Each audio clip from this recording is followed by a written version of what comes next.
नमस्कार, म सुखदेव पौडेल। तपाईलाई नेपाली बुक युट्युब च्यानलमा हार्दिक स्वागत छ।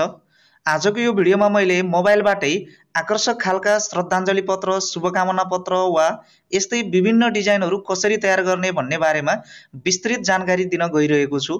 मलाई विश्वास छ यो भिडियोले तपाईलाई निकै ठुलो सहयोग पुर्याउनेछ, किनकि भिडियोबाट तपाईले धेरै कुरा सिक्न पाउनुहुनेछ। त्यसकारण कृपया भिडियोलाई अन्तिमसम्म जरुर हेर्नुहोला। भिडियोलाई लाइक गर्नुहोला र यदि तपाईँ यस च्यानलमा नयाँ हुनुहुन्छ भने कृपया च्यानल सब्स्क्राइब गरेर नोटिफिकेसन अन गर्न पनि नभुल्नुहोला भन्ने आग्रहसहित आउनुहोस् भिडियो सुरु गरौँ।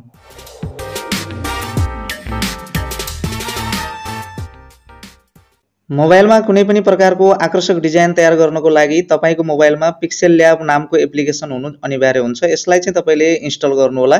त्यसको लागि तपाई प्ले स्टोरमा जानुहोला र माथिपट्टि चाहिँ तपाईले पिक्सेलल्याब लेखेर यहाँनिर तपाईले सर्च गर्नुहोला। सर्च गरेपछि यस्तो आइकन सहितको यो एप्लिकेसन चाहिँ तपाईको मोबाइलमा देखा पर्दछ। यहाँबाट तपाईले इन्स्टल गर्नुपर्ने हुन्छ। मैले चाहिँ इन्स्टल गरिसकेको छु र इन्स्टल गरिसकेपछि अब तपाईलाई आवश्यक पर्ने जति पनि प्रकारका इमेजहरू हुन्छन्, बोर्डरहरू हुन्छन्, यी चाहिँ तपाईले गुगल क्रोममा गएर डाउनलोड गर्नुपर्ने हुन्छ। यहाँनिर देख्न सक्नुहुन्छ मैले समवेदना तयार गर्नको लागि यहाँनिर चाहिँ केही फोटोहरू मैले यहाँनिर डाउनलोड गरेको छु। जस्तो यो पानस सहितको दियोको चाहिँ यहाँनिर फोटो रहेको छ। यहाँनिर यस्तो खालको दियो, कुन दियो तपाईलाई आवश्यक पर्छ त्यस्तै खालको पीएनजी, यो चाहिँ पीएनजी मा हुनुपर्ने हुन्छ। यसको ब्याकग्राउन्ड चाहिँ छैन। त्यस्तै गरेर बोर्डर पनि यस्तै खालको पीएनजी चाहिँ तपाईले यहाँनिर लिनुपर्ने हुन्छ। यो चाहिँ फोटोमा लगाउने जुन बोर्डर छ यो बोर्डर यहाँनिर रहेको छ। त्यस्तै गरेर यस्ता खालका जुन बोर्डरहरू छन् तपाईलाई कस्तो मन पर्छ त्यस्तै बोर्डरहरू चाहिँ तपाईले यहाँनिर चाहिँ यसलाई डाउनलोड गर्नुहोला र डाउनलोड गरिसकेपछि अब तपाई यहाँनिर चाहिँ पिक्सेलल्याबलाई ओपन गर्नुहोला। यहाँनिर मेरो पिक्सेलल्याब रहेको छ, यसलाई म ओपन गर्छु र पिक्सेलल्याबको जुन इन्टरफेस हुन्छ यो चाहिँ यस्तो खालको रहेको हुन्छ। माथिपट्टि पनि केही अप्सनहरू हुन्छन् भने तलपट्टि पनि विभिन्न प्रकार अप्सनहरू यहाँनिर तपाईले देख्न सक्नुहुनेछ। सबैभन्दा पहिला तपाईले यहाँनिर चाहिँ इमेज साइज चुज गर्नुपर्ने हुन्छ। इमेज साइजको लागि यहाँनिर चाहिँ कस्तो कस्तो प्रकारको इमेज साइज तपाईलाई चाहिन्छ यहाँनिर 3 डटमा जानुहोला। 3 डटमा गएर यहाँनिर इमेज साइज लेखेको छ, यसमा तपाईले क्लिक गर्नुहोला। तपाईलाई कस्तो खालको कत्रो इमेज साइज चाहिन्छ त्यो चाहिँ तपाईले यहाँनिर म्यानुअली टाइप गरेर त्यत्रै खालको साइज तपाईले गराउन सक्नुहुनेछ। र नत्र तपाईलाई एफो साइजको जस्तो श्रद्धाञ्जली कार्डहरू धेरै जसो एफो साइजको बनाइन्छ। एफो साइजको बनाउनु पर्ने छ भने यहाँनिर देख्न सक्नुहुन्छ यो एउटा पेपर साइज चाहिँ यहाँनिर देखिएको छ। यसलाई तपाईले टच गरिदिनु भयो भने यहाँनिर यो आएको छ। अब यहाँ भएका जति पनि कुराहरू छन् तपाईले डिलिट गरिदिन सक्नुहुनेछ। जस्तो यो टेक्स्टहरू मलाई अहिले चाहिएको छैन, यहाँनिर माथि गएर यसलाई डिलिट गर्नुहोला। यसलाई पनि सिलेक्ट गर्नुहोला, यहाँनिर डिलिट गरिदिनु होला। यसलाई पनि सिलेक्ट गर्नु होला र यहाँबाट डिलिट गरिदिनु होला। डिलिट गरिदिसकेपछि अब यो रातोमा आएको छ, यो रातो चाहिँ मलाई चाहिएको छैन, मलाई सेतो बनाउनु छ। त्यो कारणले गर्दाखेरि तपाई यो यतातिरको जुन आइकन छ यो आइकनमा तपाईले टच गर्नु होला र यहाँनिर कलरको अप्सन यहाँ तपाईले देख्न सक्नुहुन्छ। कलरमा तपाईले टच गर्नु होला र यहाँनिर चाहिँ जुन विभिन्न कलरहरूमध्ये यहाँनिर सेतो कलर रहेको छ, सेतो कलरलाई तपाईले छोइदिएर यहाँनिरबाट राइट लगाइदिनु भयो भने देख्न सक्नुहुन्छ यो चाहिँ यहाँनिर सेतो आइरहेको छ। अब यहाँनिर चाहिँ बोर्डर राख्नु पर्ने हुन्छ। बोर्डर राख्नको लागि तपाई यहाँनिर सेटिङको आइकन जुन छ यो सेटिङको आइकनमा तपाईले क्लिक गर्नु होला र यहाँनिर इम्पोर्ट लेखेको चाहिँ जुन देख्नुभयो यसमा तपाईले क्लिक गर्नु होला र तपाईले जुन गुगल क्रोमबाट ओपन गरेको बोर्डर छ त्यो बोर्डरलाई चाहिँ तपाईले यहाँबाट चाहिँ ओपन गर्नु होला। यहाँनिर मेरो यो बोर्डर रहेको छ, यसलाई मैले यहाँबाट ओके गरिदिन्छु। यहाँनिर यो आएको छ। अब तपाईले यो सेतो भागमा तपाईको बोर्डरलाई मिलाएर यहाँनिर चाहिँ यसरी राख्न सक्नुहुनेछ। आफ्नो बोर्डर जस्तो छ त्यही तरिकाले तपाईले यसलाई चाहिँ यसरी मिलाएर राख्न सक्नुहुनेछ। बोर्डर मिलाएर राखिसकेपछि माथिपट्टि देख्न सक्नुहुन्छ यहाँनिर एउटा लेयरको अप्सन रहेको छ। यो लेयरको अप्सनमा तपाईले टच गर्नुभयो भने यहाँनिर लेयरको चाहिँ अप्सन विभिन्न तपाईका जति पनि लेयरहरू हुन्छन् ती लेयरहरू यहाँनिर देख्दै जानेछन्। यहाँनिर चाहिँ एउटा मात्रै लेयर छ बोर्डरको लेयर, त्यो भएर एउटा मात्रै देखिएको छ। यो लेयर नहिलोस् भन्नको लागि यहाँबाट हामीले लक गर्नुपर्ने हुन्छ। जुन यो चाबीको चाहिँ आइकन छ यसमा तपाईले टच गर्नुभयो भने यहाँनिर ताला लागेको छ र यो फेरि लेयरको आइकनलाई तपाईले टच गरिदिनु भयो भने यो लेयर को अप्सन चाहिँ हराउँछ र यहाँ देख्न सक्नुहुन्छ जुन अघि हामीले ल्याएको जुन बोर्डर छ त्यो बोर्डर चाहिँ यताउता हिलेको छैन। यसको मतलब चाहिँ यो यहाँनिर फिक्स भएर बसेको छ। अब हामीलाई यहाँनिर चाहिँ जसलाई श्रद्धाञ्जली दिँदैछ त्यसको चाहिँ फोटो चाहिने हुन्छ। त्यसको लागि तपाईँ यहाँनिर चाहिँ इम्पोर्ट लेखेको देख्न सक्नुहुन्छ। यहाँनिर इम्पोर्टमा तपाईँले क्लिक गर्नु होला र यहाँनिर चाहिँ म यहाँनिर सत्यमोहन जोशीजीको जुन फोटो छ यो फोटो चाहिँ म यहाँनिर लिन्छु र यसलाई चाहिँ तपाईँले क्रप गर्नुपर्ने हुन्छ। यहाँनिर 1 by 1 नामको जुन साइज देखाएको छ सुरुमा त्यसमा तपाईले टच गर्नुभयो भने यहाँनिर 1/1 को साइजमा चाहिँ यो यहाँनिर यसरी राखेको छ र यो चाहिँ मलाई अलिकति गोलो तरिकाले काट्नु छ त्यो भएर गोलो तरिकाले काट्नको यो अहिले चाहिँ यो वर्गाकार रूपमा काटिने भएको छ यसलाई चाहिँ गोलो रूपमा काट्नको लागि तपाईँ यहाँनिर गोलोको घेरा यहाँनिर देख्न सक्नुहुनेछ यो गोलोको घेरामा तपाईले टच गरिदिनु भयो भने देख्न सक्नुहुनेछ यो चाहिँ यहाँनिर गोलो भएर अब काटिनेछ यो फोटो यति भइसकेपछि तपाईले यहाँबाट राइट लगाइदिनु होला राइट लगाइदिसकेपछि देख्न सक्नुहुन्छ यो फोटो चाहिँ यसरी आएको छ अब यो फोटोको वरिपरि राख्ने जुन बोर्डर छ यो बोर्डर पनि हामीलाई ल्याउनु छ त्यसको लागि तपाईले बाहिर टच गर्नु होला र यहाँनिर चाहिँ देख्न सक्नुहुन्छ फेरि इम्पोर्ट लेखेको जुन रहेको छ यो इम्पोर्ट लेखेकोमा तपाईले फेरि क्लिक गर्नु होला र यहाँनिर फोटोमा राख्ने जुन बोर्डर छ यो बोर्डरलाई चाहिँ तपाईले क्लिक गर्नु होला र यो यहाँनिर यसरी पीएनजी रूपमा रहेको छ यसलाई तपाईले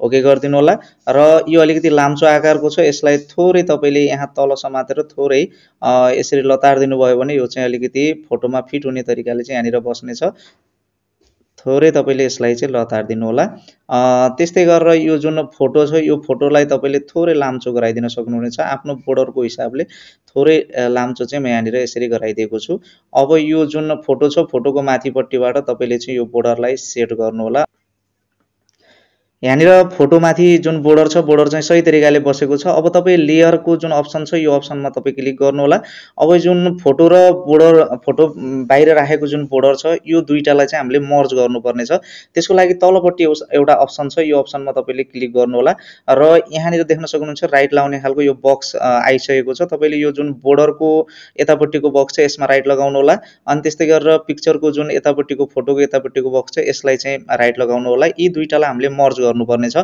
मर्ज गर्नको लागि तलपट्टि एउटा अप्सन आइसकेको छ यो अप्सनमा तपाईले क्लिक गरिदिनु होला र यहाँबाट ओके गर्नुभयो भने अब यो जुन फोटो र बोर्डर छ यो फोटो र बोर्डर चाहिँ यहाँनिर दुईटा लेयर एउटैमा मर्ज भइसकेको छ तपाईले यहाँनिर यो लेयरको आइकनमा छोइदिनु होला यो यहाँनिर यसरी आएको छ अब देख्न सक्नुहुन्छ यो बोर्डर र फोटोको जुन लेयर छ त्यो लेयर चाहिँ एउटै भइसकेको छ अब यसले चाहिँ कुनै पनि यताउति सरेर दुःख दिने काम चाहिँ गर्दैन अब तपाईले यसरी यहाँनिर मिलाएर जत्रो बनाउन चाहनुहुन्छ त्यत्रै तपाईले यहाँनिर बनाएर यसरी राख्नु होला अब हामीलाई चाहिँ यहाँनिर टेक्स्ट लेख्नुपर्ने हुन्छ टेक्स्ट लेख्नको लागि ए लेखेको जुन छ ए लेखेकोमा तपाईले क्लिक गर्नु होला र यहाँनिर टेक्स्टलेमा प्लसको चिन्ह दिएर जुन टेक्स्ट लेखेको छ यसमा तपाईले क्लिक गर्नुभयो भने माथिपट्टि न्यू टेक्स्ट भनेर यहाँनिर आइरहेको छ यसमा तपाईले क्लिक गर्नु होला र अब देख्न सक्नुहुन्छ यहाँनिर एडिट लेखेको एउटा रहेको छ एडिटमा तपाईले क्लिक गर्नु होला र यहाँनिर माथि तपाईले हार्दिक श्रद्धाञ्जली लेख्न सक्नुहुनेछ र मैले यहाँनिर यो लेखेको छु यहाँबाट मैले ओके गरेको छु ओके गरेपछि तपाईले यसको चाहिँ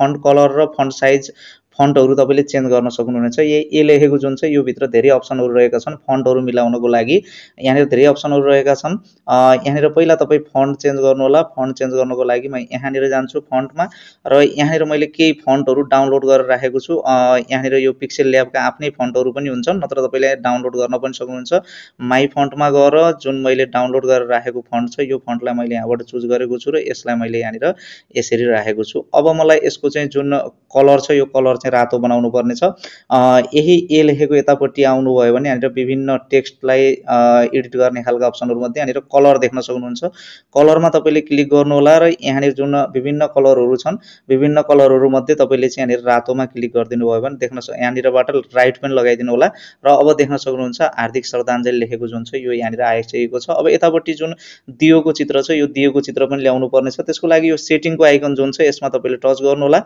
र यहाँ भित्र विभिन्न अप्सनहरु छन् त्यो मध्ये इम्पोर्टमा जानु होला इम्पोर्टमा गएर यहाँनिर जुन पानसको आइकन रहेको छ यो मैले यहाँनिर ल्याएको छु र यसलाई मैले ओके गरेको छु अब यसलाई मैले यसरी साइज मिलाउँछु र जुन यही छ यसलाई चाहिँ तपाईले कपी गर्न सक्नुहुनेछ यहाँनिर कपीको अप्सन छ यसलाई तपाईले कपी गर्नुभयो भने यहाँनिर कपी भएको छ अब तपाईले यसलाई यतापट्टि पनि ल्याउन सक्नुहुनेछ अब यहाँ चाहिँ तपाईको यही हार्दिक श्रद्धाञ्जली जुन लेखेको छ यसैलाई म फेरि कपी गर्छु यहाँनिर ए लेखेको ठाउँमा जान्छु यहाँनिर यसलाई चाहिँ कपी गर्छु र यहाँनिर चाहिँ मैले चाहिँ यहाँनिर यो जुन सत्यमोहन जोशीज्यूको नाम चाहिँ मैले यहाँनिर लेख्न गइरहेको छु यहाँनिर एडिट गरिदिनु होला हार्दिक श्रद्धाञ्जलीलाई मेटेर मैले यहाँनिर स्वर्गीय सत्यमोहन जोशी लेख्छु र मैले ओके गरेको छु यहाँनिर देख्न सक्नुहुन्छ यसरी आएको छ यसलाई म थोरै सानो पनि गराउँछु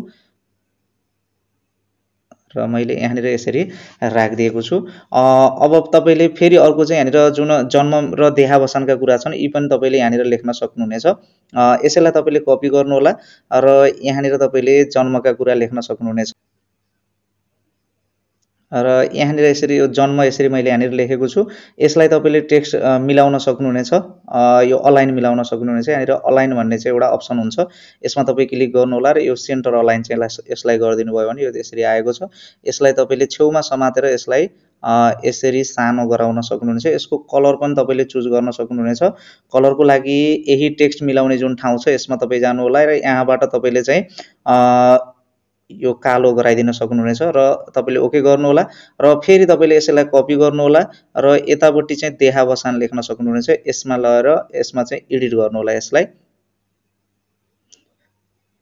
र यतापट्टि यो देहावसानका कुरा पनि छन्, मैले लेखिसकेको छु। अब तपाईँले यसलाई मिलाउन सक्नुहुन्छ। मिलाउनको लागि यहाँनिर ग्रिड लाइन यहाँनिर देख्न सक्नुहुन्छ। यो ग्रिड लाइनमा टच गरिदिनु भयो भने यो जुन लाइनहरू आएका छन् यी लाइनहरूको सहायताले तपाईँले चाहिँ ठ्याक्क मिल्दो तरिकाले राख्न सक्नुहुनेछ। अब यो भइसकेपछि तपाईँले यहाँनिर तलपट्टि चाहिँ लेख्नुपर्ने कुराहरू लेख्नुपर्ने हुन्छ। जति पनि कुराहरू छन् ती लेख्नुपर्ने हुन्छ, जुन चाहिँ श्रद्धाञ्जली दिएका कुराहरू। त्यसको लागि तपाईँले यही मध्येको कुनै एउटा टेक्स्टलाई चाहिँ कपी गर्नुहोला। म यसलाई सिलेक्ट गरेको छु र म यसलाई चाहिँ यहाँनिरबाट कपी गर्छु। अब यही कपी गरेको जुन रहेको छ यसैलाई तपाईँले एडिट गरेर के लेख्नुपर्ने छ तपाईँले यसमा लेख्न सक्नुहुनेछ। र मैले यहाँनिर लेख्नुपर्ने कुराहरू लेखिसकेको छु र मैले यसलाई चाहिँ यहाँबाट ओके गर्छु। ओके गरेपछि देख्न सक्नुहुन्छ यस्तो तरिकाले चाहिँ यहाँनिर आएको छ। यसलाई अलिकति ठुलो गराउन पनि सक्नुहुनेछ र यसको फन्ट जुन छ फन्ट चाहिँ तपाईँले अलिकति पातलो साइजको गराउन पनि सक्नुहुनेछ। त्यसको लागि तपाईँ फन्टमा जानुहोला। यहाँनिर फन्टमा गएर तपाईँले चाहिँ यहाँनिरबाट कुनै एउटा पातलो खालको फन्ट तपाईँले राख्न सक्नुहुनेछ र यो जुन लेखाइ छ यो लेखाइको बीचमा जुन चाहिँ हार्दिक श्रद्धाञ्जली लेखेको छ यसलाई मात्रै तपाईँले कलर गर्न पनि सक्नुहुन्छ। त्यसको लागि तपाईँ यही यहाँनिर कलर दिने जुन ठाउँ रहेको छ यो कलर दिने टेक्स्टलाई कलर दिने ठाउँमा तपाईँ जानुहोला र यहाँबाट तलपट्टि देख्न सक्नुहुन्छ पुरै अक्षर चाहिँ पुरै टेक्स्टहरू यहाँनिर आएको छ। यो मध्ये तपाईँले जुन सत्यमोहन जोशीजीको नाम छ अथवा तपाईँले हार्दिक श्रद्धाञ्जली लेखेकोलाई मात्रै तपाईँले यहाँबाट चाहिँ सिलेक्ट गर्नुहोला। यसरी तपाईँले यहाँबाट सिलेक्ट गर्नुहोला। सिलेक्ट गरेर अब तपाईँ माथिपट्टि गएर यसलाई मात्रै तपाईँले रातो लगाइदिनु भयो भने देख्न सक्नुहुन्छ यो जुन हार्दिक श्रद्धाञ्जली लेखेको छ यो मात्रै रातो भएको छ र यसरी आवश्यक जुन अक्षरहरू छन् तिनलाई मात्रै तपाईँले विभिन्न कलरहरू दिन सक्नुहुन्छ त्यसरी चुज गरेर। अब तपाईँले तलपट्टि चाहिँ जुन विद्यालय अथवा कसैको नाम चाहिँ यहाँनिर लेख्न सक्नुहुनेछ जसले चाहिँ श्रद्धाञ्जली दिएको छ। त्यसको लागि तपाईँले यसैलाई कपी गर्नुहोला। कपी गरेपछि यहाँनिर आयो। अब तपाईँले यसैलाई चाहिँ एडिट गर्न सक्नुहुन्छ। यहाँनिर एडिटमा जानुहोला। मैले यहाँनिर विद्यालयको नाम लेखेको छु। अब तपाईँले चाहिँ यसलाई कलर दिन सक्नुहुनेछ। यहाँनिर कलरमा जानुहोला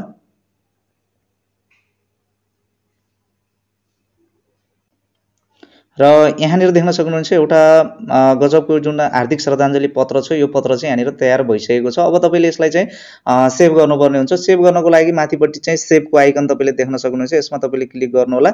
यहाँनिर सेभ एज इमेज लेखेको छ जुन यो तपाईँले यसमा चाहिँ क्लिक गर्नुहोला। क्लिक गरेपछि तपाईँले चाहिँ यहाँनिर देख्न सक्नुहुन्छ क्वालिटी अहिले डिफल्ट यहाँ सेट भइरहेको छ। तपाईँले यसमा तपाईँले टच गर्नुहोला र यहाँबाट तपाईँले अल्ट्रा क्वालिटी गराउनु पर्ने हुन्छ। अल्ट्रामा तपाईँले टच गर्नुहोला। टच गरेर अब तपाईँले यहाँ अरू केही गर्नु पर्दैन। सेभ टु ग्यालरीमा तपाईँले क्लिक गर्नुहोला र यो चाहिँ यो पिक्चर जुन छ यो पिक्चर चाहिँ यहाँनिर सेभ भइसकेको छ। अब तपाईँ ग्यालरीमा जानुहोला र मोबाइलको ग्यालरीमा गएर तपाईँ हेर्नुभयो भने देख्न सक्नुहुनेछ यहाँनिर चाहिँ यो जुन अहिले भर्खरै बनाएको जुन हाम्रो हार्दिक श्रद्धाञ्जली पत्र छ यो पत्र चाहिँ यहाँनिर यसरी तयार भइसकेको छ। तपाईँले यसरी कुनै पनि प्रकारका डिजाइनहरू मोबाइलमा एकदमै सजिलै तयार गर्न सक्नुहुनेछ। आजको यो भिडियो तपाईँलाई कस्तो लाग्यो कृपया सुझाव सल्लाह र प्रतिक्रिया दिन नभुल्नुहोला। फेरि अर्को यस्तै महत्त्वपूर्ण भिडियोका साथ भेट हुने नै छ। भिडियोलाई लाइक गर्नुहोला, च्यानललाई सब्स्क्राइब गर्नुहोला। म बिदा चाहन्छु। हस्त नमस्कार।